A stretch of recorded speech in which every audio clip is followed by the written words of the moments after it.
Tari Dampeng adalah tarian untuk menyambut tamu-tamu dalam acara besar dan juga raja yang datang berkunjung. Tarian Dampeng ini bergerak melingkar yang artinya untuk melindungi para tamu dan raja yang datang berkunjung.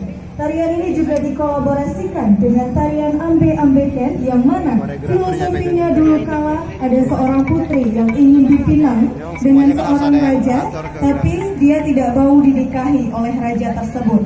Kemudian dia melarikan diri ke hutan dengan menggunakan pakaian serba hitam. Di hutan dia melakukan bercocok tanam. Di akhir atraksi ini adalah tarian Maharak Marak Pulai, menunjukkan adat khas perkawinan dari Kabupaten Aceh Singkil, yaitu mengiringi pengantin pria untuk berjalan kaki ke kediaman mempelai wanita. Orang kota menari tinggi sama tinggi rata sama rata bagi kolam menentang pada orang patang bagi kasing gelondongkan. Oh bale-bale.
Woi, ngopi woi.